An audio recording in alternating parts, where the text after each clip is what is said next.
Welcome to my page. আমাদের গ্রাম বাংলার ঐতিহ্য আর সংস্কৃতির সঙ্গে গভীরভাবে জড়িত এক অন্যান্য শিল্প। মাটি দিয়ে তৈরি এই শিল্প শুধু একটি কারুশিল্প নয়, এটি আমাদের ইতিহাস, জীবনধারা আর সংস্কৃতির জীবন্ত প্রতিচ্ছবি। বাংলাদেশে মৃৎশিল্পের ইতিহাস হাজার বছরের পুরনো। প্রত্নতাত্ত্বিক স্থানে পাওয়া গেছে টেরাকোটার মূর্তি ও হাঁড়ি পাতিল,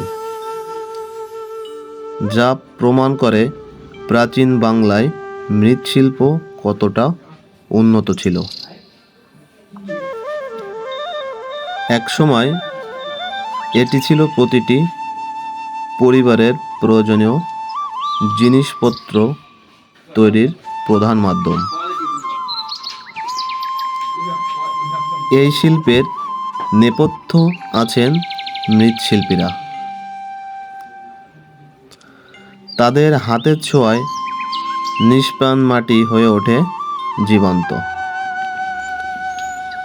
গ্রামের সহজ সরল মানুষগুলো এই শিল্পকে টিকিয়ে রাখার জন্য দিনের পর দিন পরিশ্রম করে যাচ্ছেন। তাদের জীবনযাপন, হাসি কান্না সবই জড়িয়ে আছে এই মাটির সঙ্গে। যদিও আধুনিক যন্ত্রপাতি আর প্লাস্টিকের ব্যবহারে মৃৎশিল্প কিছুটা হারিয়ে যাচ্ছে, তবে আজও অনেকেই এই শিল্পকে ধরে রেখেছেন। আমাদের উচিত এই প্রাচীন ঐতিহ্যকে বাঁচিয়ে রাখা।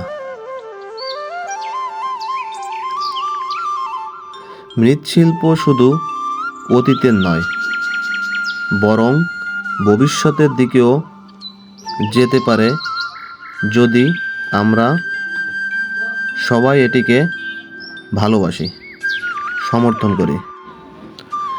মৃৎশিল্পীদের চোখে থাকে স্বপ্ন, হাতে থাকে সৃষ্টিশীলতা।